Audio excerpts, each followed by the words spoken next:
All right, welcome to Reality Rundown, episode 24, where we will be discussing tonight's episode of Big Brother All-Stars. I'm your host, Connor Nelson, along with my co-host, Christian Holman. How you doing tonight? Doing all right. Hopefully, the camera is working for me over here. Yeah, I didn't have Twitch muted either, so it was like I was hearing myself for 2 seconds, but I think I caught it in time to where I didn't really mess up too bad. But here we are. I mean, this is a disaster. Let's restart this right now. No, it's all right. Either way, if you guys are watching on YouTube and you like the podcast, leave a like. If you have any suggestions for us, leave them in the comments. We would really appreciate it. And if you want to subscribe with notifications, it will let you know when we post so you don't miss anything and you're up to date for the next episode when it drops. And if you want to watch us record these live, we go live at twitch.tv/realityrundown after every single episode. You can catch us there. Give us a follow there. Again, it'll let you know when we go live so you don't miss out. Tonight's episode. It's kind of a big one. Otev's back, but really tomorrow is what we're looking forward to. Oh yeah, I cannot express how excited I am for tomorrow. I mean, literally, someone from the committee has to go. Basically, they have to go. So it's very exciting. Yeah, it should get interesting. Which it sucks that we're getting like basically 3 weeks worth of gameplay, 2 weeks worth of gameplay, all in one night. So like the Band-Aid's basically just getting ripped off. But I think this one night will be better than anything we've seen all year.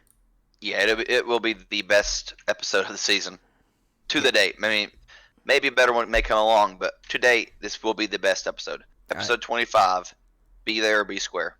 I agree with that. Either way, tonight's episode, it starts with, it's day 52 after nominations, and Kevin and David are on the block, and Cody talks about how they're the only two left that he's not in an alliance with.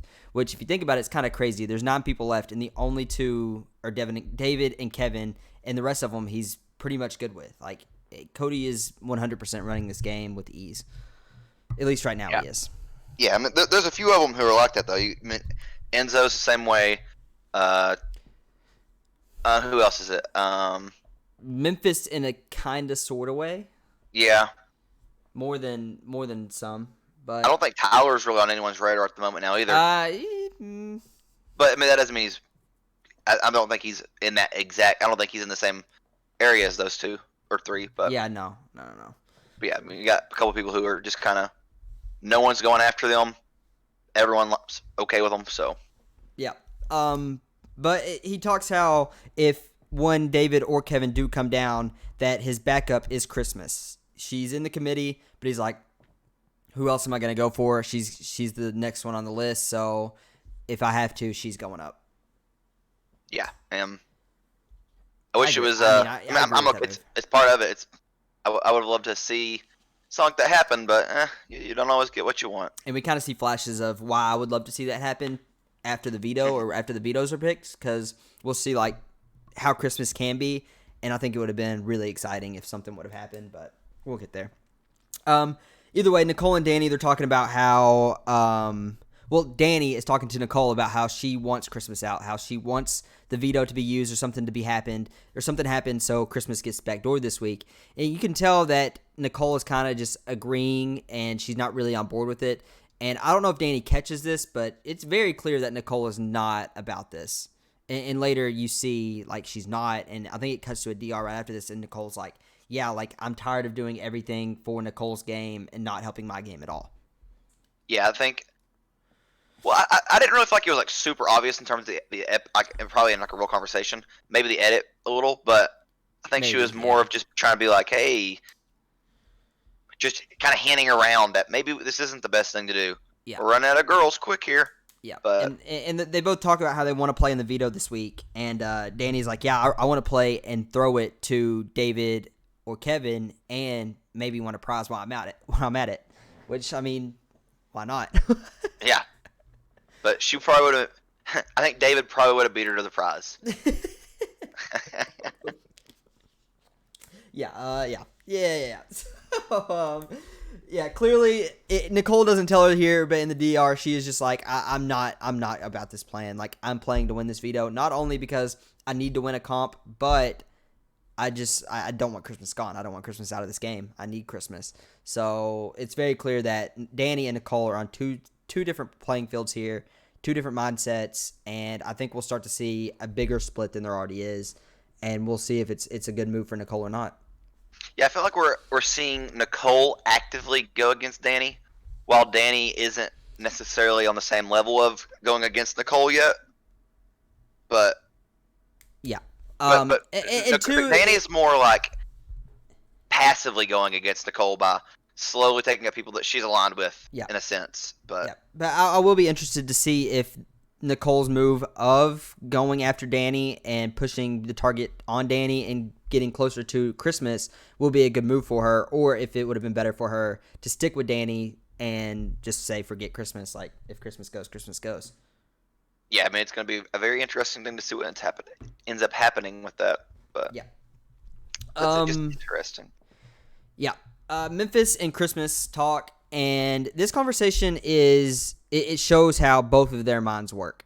They are 100% wanting to play in the veto to win the veto. They don't care about the prizes. They don't want the prizes. They want to win, even if it's like they feel safe. They want to win just because they can't bring themselves to throw a comp for $5,000-$10,000. They just can't do it.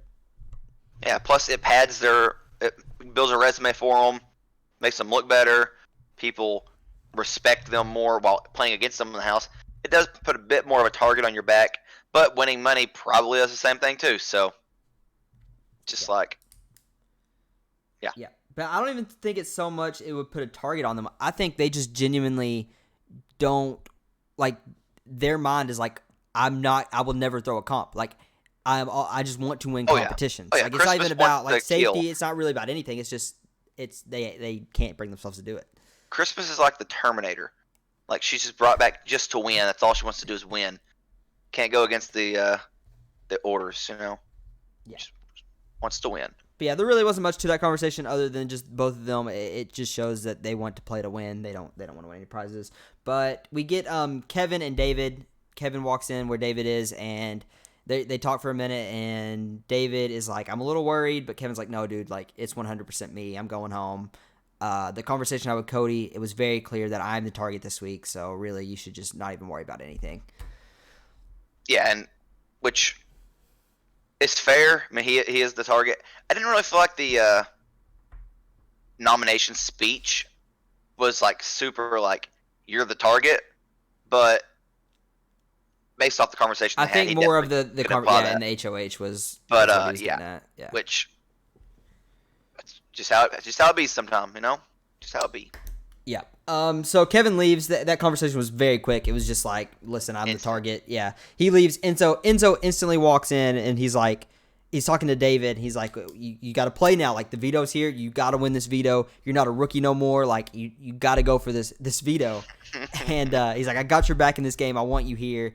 And I really, like, I want to believe that Enzo really does want to make a move this week and have Cody have to backdoor somebody.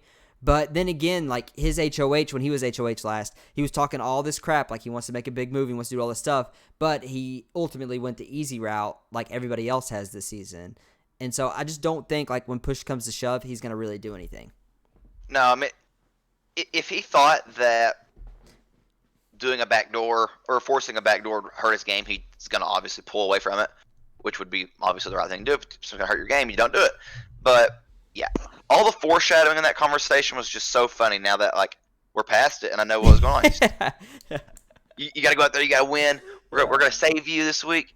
And then literally just flip the whole thing on its head. Yeah, and also an interesting part of this conversation was at the end, Enzo was like, if you win this thing, or if the veto's used, it's going to force Cody to put up someone that he's probably aligned with, which should tell David, like, hey, Enzo's he's aligned with Cody. Well, not only that, it's like Cody and Enzo both really are aligned with everybody in this house besides me and Kevin. So, like, that should have clicked for him, but I don't think it really did. No, it definitely did not. I don't think he thought that way. But as soon as you hear that, you got to instantly think, like, crap, like, I'm on the outside of this alliance that are together, and me and Kevin are the only two left.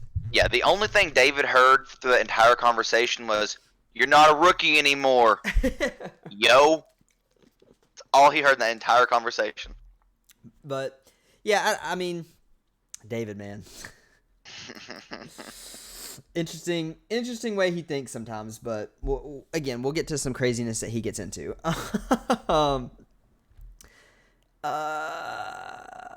Christmas and Nicole are talking now, and they're talking about how they know that the war of everybody in the alliance going after each other is starting, and it's about to begin, and it's going to be messy. Yeah, and you can see Nicole's just trying to get her name on the good side, which I was kind of shocked whenever she actually throws Danny's name out there. Yeah, she was like, like a lot of people have been saying your name, and I've done everything I can to like push it back on that and keep you safe and keep people like your name out of people's mouths. But I'm gonna be honest, it's getting hard. Like a lot of people are saying your name, and and Christmas is just like, is it Danny? And Nicole is just like, yep, it's Danny. She's just looking down 100%. It's all like a child Danny. who just got caught stealing candy or something. You know, it's just it like literally went exactly how Nicole wanted it, because she wants to reel Christmas in and also put the target on Danny's back, and I think she did exactly that. Yeah, and so long as Nicole doesn't do anything suspicious to Christmas, that conversation will not be repeated, most likely. So she's still got to look as good as she has to Danny while getting that Christmas vote on her side as well. Yeah, it's crazy that people still, like, this is her third time playing. She's won the game, yet people still don't understand Nicole's game and how she is. Like, she's very, very clear in what she's doing, and people don't catch on to it at all, and it makes no sense. I don't understand it. Well, I don't know if she's as clear to people who she's not working with, but and the edit probably makes it seem a little bit more like that as well. But she probably is relatively blunt. But like even like that, it's like she's going in there and telling Christmas exactly what Christmas is already suspecting. And it's very obvious, like, even if Danny is throwing your name out, other people are too. So it's not just Danny. And it's very clear that Nicole is just like, hey, this is happening, but I'm backing you up and I'm trying everything I can to keep you safe. And it's like, you got to take it at face value, like, okay, but like I'm still in the back of my mind, like, I'm not 100% good with you. Which I don't know if Christmas is 100% good with her, but she says to her, like, I've got your back, we're good. And Nicole says the same. So you got to think that they're that was just to build trust of all things. That's literally a trust building exercise. They're just doing a trust fall right there. But it's kind of funny to think about. Nicole's talking to Danny about why we shouldn't go after Christmas because we're going after a girl. But then the only name that she gives Christmas is a girl. Yeah. Like she talks about how like a bunch of people are doing it, but yet the only person she really calls out is Danny. Yeah. Which maybe that's because this goes back to the very beginning of the season when you're talking about how Nicole only wants to really work with guys. Ultimately, she can do anything between now, like the first of the season until now, first of the season, final 6, final 7, and eventually it will happen. She will turn on the girl she's working with and ultimately go to the guys because it happens. Yeah. This is her third season, and this is the third season that it's already happening again. So it's tough. It's interesting. Tough to see. But, especially whenever she literally just says the whole, we want to keep the girl strong, and now let's get rid of Danny. So, yeah. And then Christmas will be next. She'll backstab Christmas. It'll happen. Yeah, probably real quick. But yeah, so after this, the veto players are picked.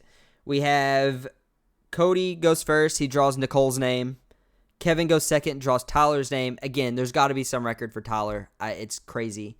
And David draws house guest choice, and he picks Enzo. And Christmas is clearly upset here. Like, even like before she says anything, like you can just tell, like she's like clapping and like. Well, as soon as Tyler gets picked, Tyler's not even the last person picked, and as soon as Tyler's picked, she's just. Yeah. Slapping and like stomping like a child. Like they did that. Like they picked Tyler. Like Tyler's name was drawn. It wasn't like a house guest choice or anything. Like he was just like. Again, it's crazy. It is crazy how many times he does get picked and how many he has played in.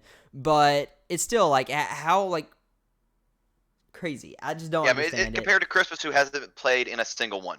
Yeah, I mean it's probably frustrating, but you don't stand up and say, "Call me if I'm a replacement nom." If not, no, heck no. If not, get me Thursday or come get me Thursday, and then storm off all mad, go by yourself and act like, "Oh, poor pitiful me," like I'm not playing in the veto. Like you're not like. I just don't get it. I don't get it. Yeah, it is very dumb strategically.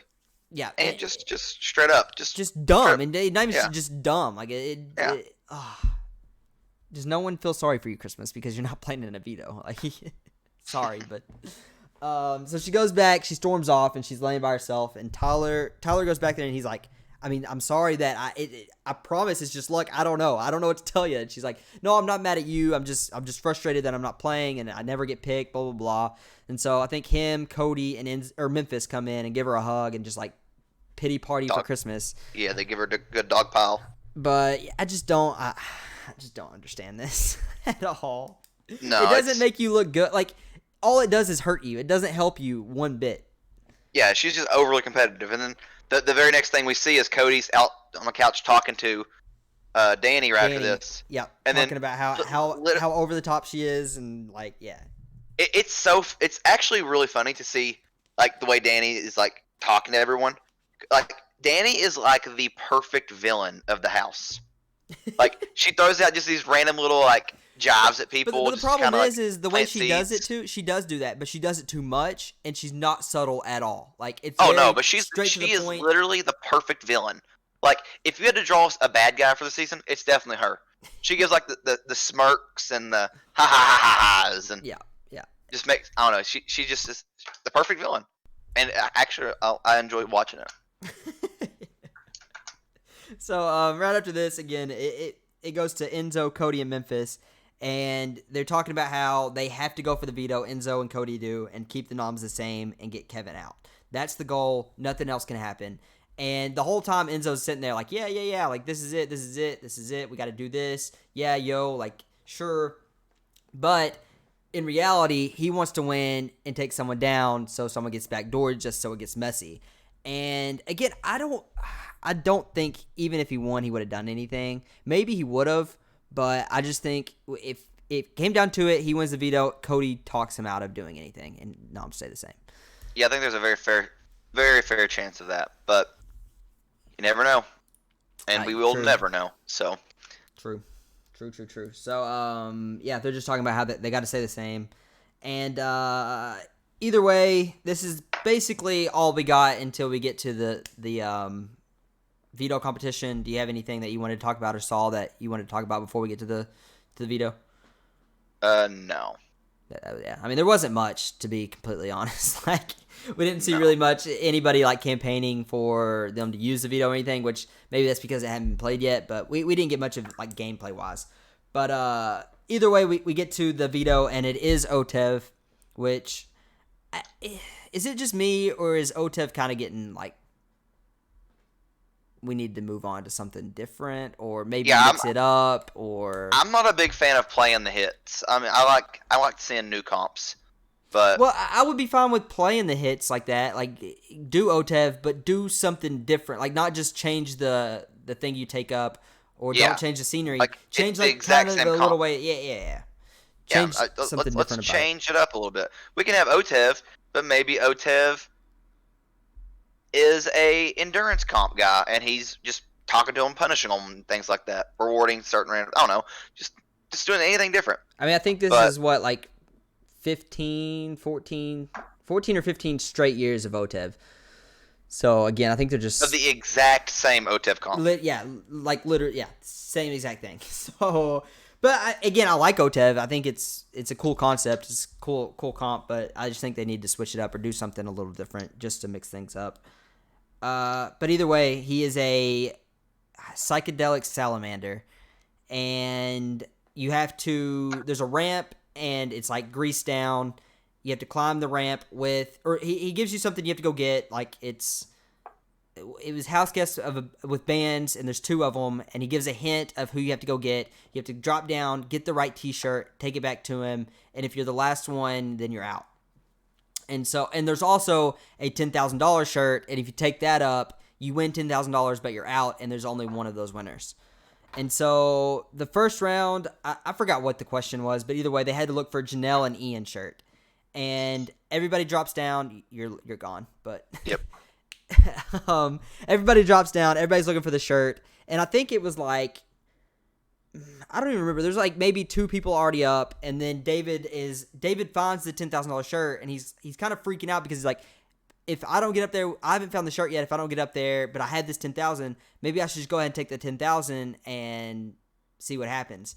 So again, that's what he decides to do. He doesn't even look for the shirt any longer. He runs up. He's sitting there. I think there's like 3 or 4 people up there by now, and there's 2 people left, or maybe it's just Cody left. It was just Cody and Enzo, or Cody and David left, and Cody sees him with the shirt, and he's like, "Well, crap! Like I'm out," and he kind of quits like playing. Really, David goes to the top, sits down, and everybody's like, "What the heck? You have the money?" And they're like, "Cody, keep going. He has the money." And no, like literally at that moment, everyone was like, "What the heck? What is he doing?" And really, the one that's most mad is Christmas.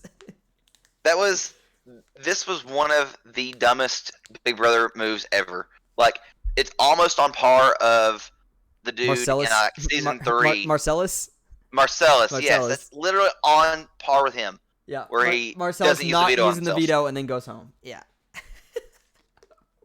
Oh, that was so bad. One of the worst. It was hilarious though too.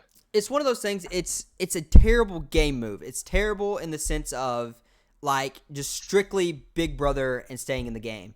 It's a smart move of like personally him. Like he knows that he's not in a good spot. He knows he probably won't win. I mean, there's a chance he wins. He's still there. But like he's still, and he also has been told all week, "You're safe. You're not going anywhere." It's definitely Kevin. Even Kevin has told him, "Hey, like you're safe. Don't worry about anything. You're not going home." So in the back of his mind, he's like, "I can lose this comp, but still go home with 10,000. And even if I go home this week, I still got this 10,000."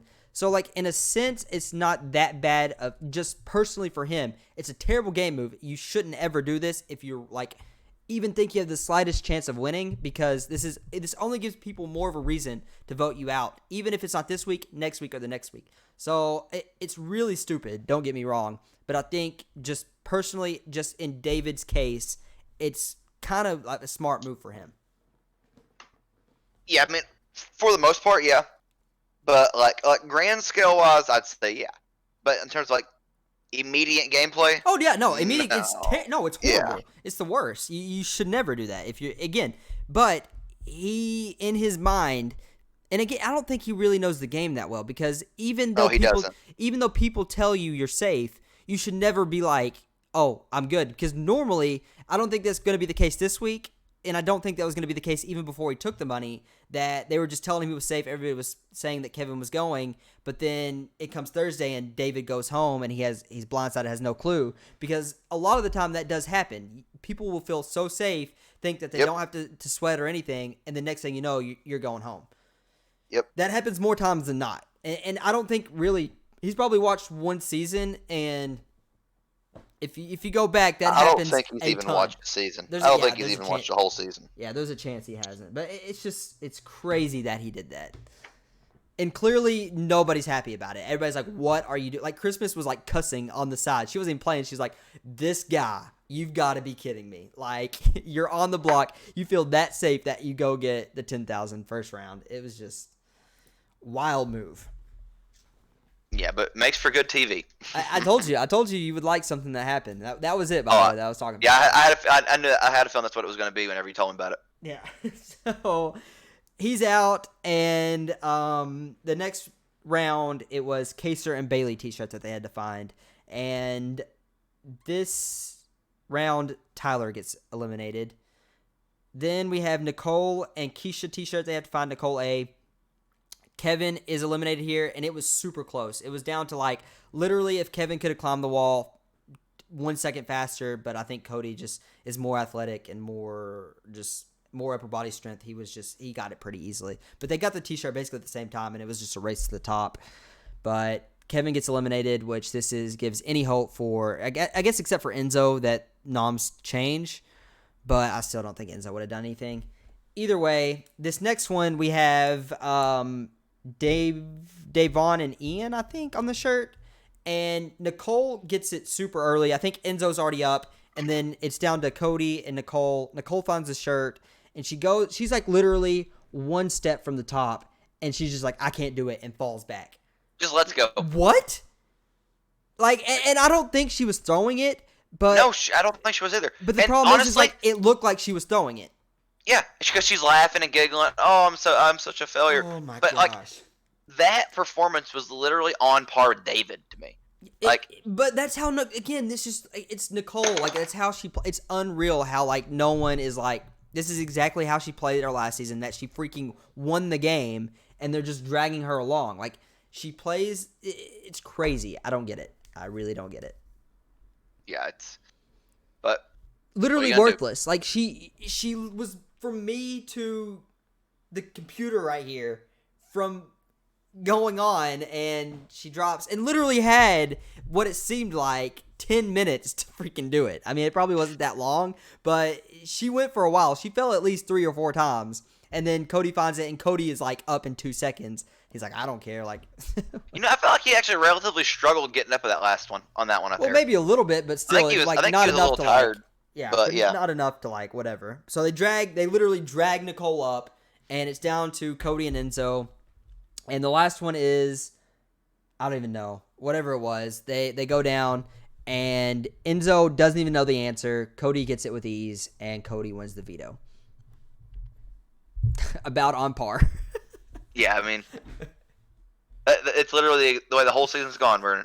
We get tempted. We get just a little taste of what might happen, and then it just gets ripped out from underneath us. And yeah, we're stuck with people who shouldn't go home going home. Well, this week I think that the 2 people on the block should go home. Well, I don't think they deserve. I don't think they should be still in the house, but we need to be seeing for what we want to see. We want to see, like, yeah. So again, yeah, Cody wins. As soon as it's over, Danny and Cody are talking about how. No, I take that back. Sorry. Everyone. It's literally everyone talking about basically. It. Cody wins. I'm all over the place. Enzo is talking to Tyler, and he's like, yo, what the heck? Why would he do that? Why would he take that the first round? And he's like, I mean, maybe we got to clip him this week. Maybe he's got to go. I don't know. But why would he do that? And Tyler's agreeing. Again, everybody in the house is like, why would he do this? It's not like anybody's like, yeah, I agree, he should have done that. Like, everybody's like, dude, what is wrong with you? Like, so yeah. Go ahead. It's funny because a lot of people, they're gonna at least initially like claim that it's like malintent from him, but it's literally just stupidity. It's ignorance of the game. He doesn't know the game, so he says such dumb things that everyone's like, he must be doing something. What's his angle? And David's literally just like, I thought I was going to lose, so I went ahead and took the 10K. I'm not telling you who I voted for. I just took the money. I don't know. I just did. And everyone's just like thinking that he's some kind of. Everyone thinks he's dumb, but they also think that he has some kind of plan. Yeah, and he doesn't at all.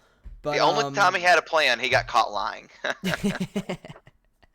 Because it was a horrible plan. Oh, gosh, yeah. So it cuts from this to Memphis, Danny, and Christmas, again, talking about why would he do this? Why would he take the money first round? And I think these 3 are genuinely like, Enzo and Tyler were just kind of like, why would he do that? These 3 want to kill David. They are like, they want to throw him out of the house. They want him gone. They hate him. Yeah. Who was it? Memphis, Danny, and Christmas? Yeah. Yeah, literally. Danny's like, I have no respect for him anymore. No respect for him, yeah. They are so Memphis mad. Is like, I want to send him home right now. And then Christmas is, I don't even know what Christmas said. She probably said, I should have been playing. Me. Yeah. But again, this shows like, when you do something like that, it's like, even if you're safe, it can switch on a dime and you can be going home in 3 days, 2 days. It's just, don't even take that chance. Yep. Gotta play a clean game. Crazy. So crazy. So it cuts to Cody talking to Dave, and he's like, dude, why would you do that? He's like, I don't know, man. Like, I just don't know. Just playing dumb. Like poor pitiful me.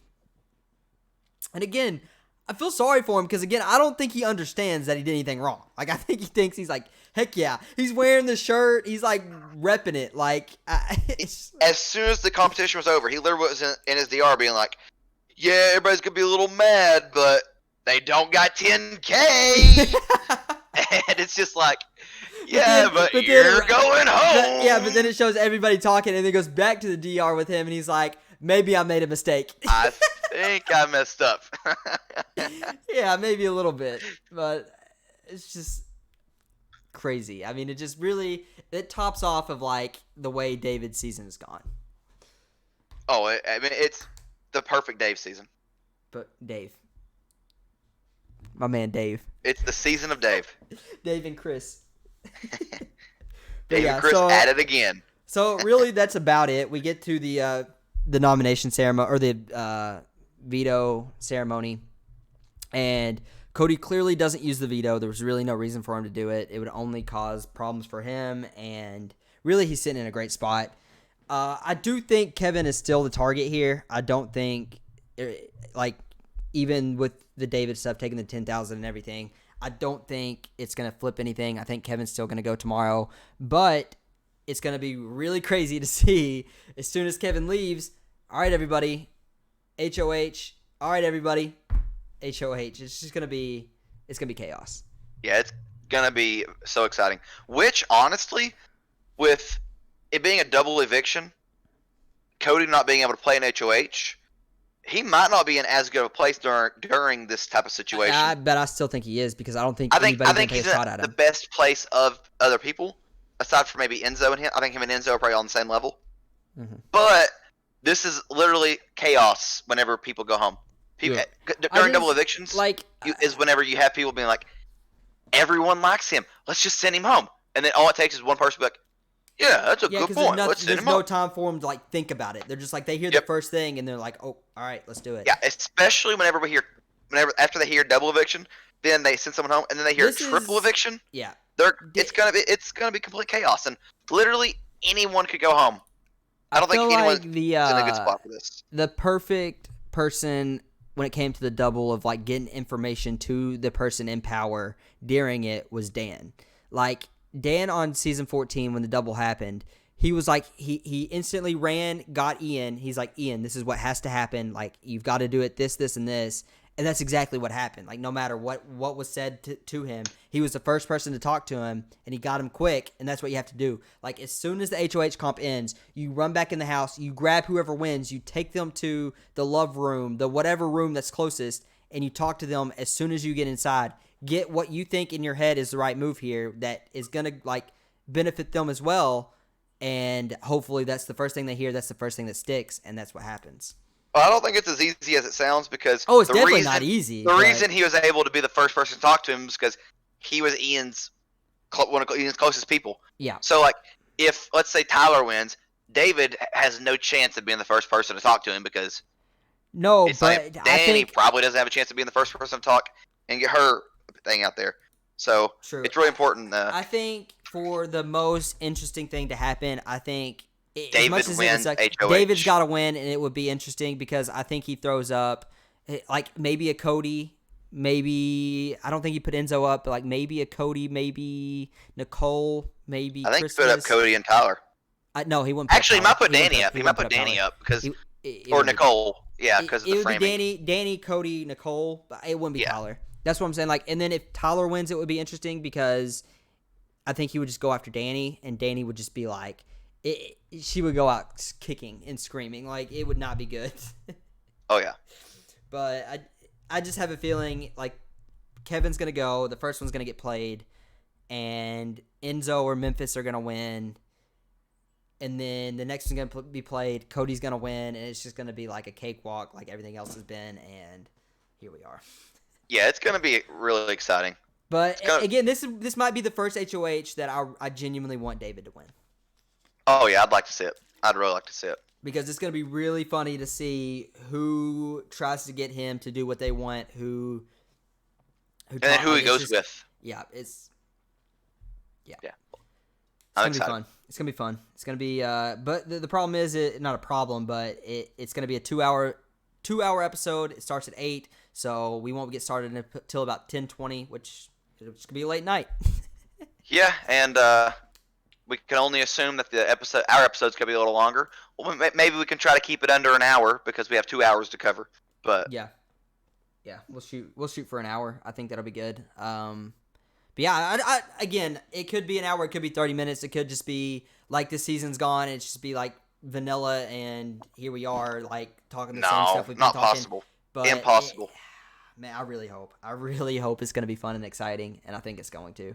Yeah, I think it's Like, it's impossible never for it happened. not But to be. here what sucks too is, they didn't show this. They're gonna show it tomorrow, and let me say it. It's not really a spoiler. Like, No, it's say it. So apparently, Spoiler alert! If you don't want to hear a spoiler, go ahead and quit listening now. well, it's Go not ahead. even really a spoiler, so you can keep listening because it's not a spoiler. Yesterday, Dr. Will came on the screen and told them something about like maybe being 3 steps ahead or something. So, and everybody was like, 3 people are going to leave this week. So they kind of already know it's going to be a triple because they actually thought last night someone was going to go. It was going to be sped up and then 2 people tonight, like a normal double. But now, like, I think they know like there's going to be a triple coming. Oh, it sucks. Yeah, so they tipped them off to it, which it made it kind of interesting because you kind of saw like them preparing and kind of getting their game plan set. But then again, I would have loved to see them just like in complete shock of. Yeah, that's what I was hoping for. That sucks. Yeah. So. Big Brother's soft. We're too soft.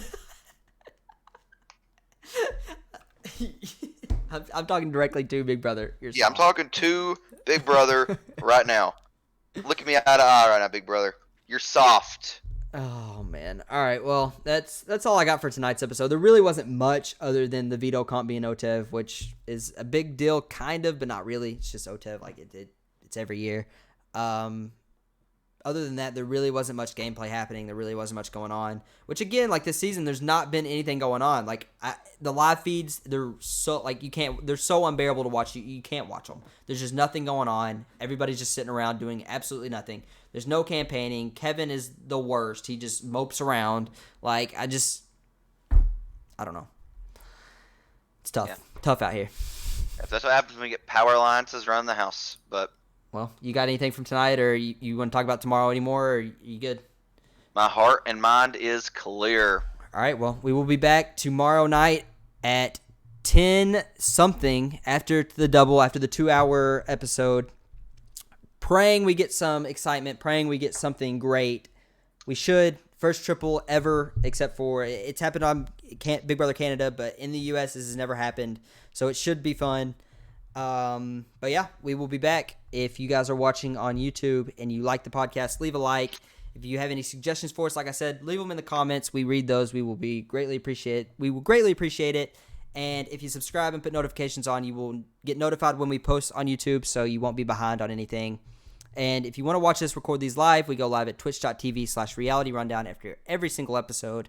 You can catch us there, leave a follow, and it will let you know when we go live. And yeah, that's all I got. If that's all you got, we will see you tomorrow night.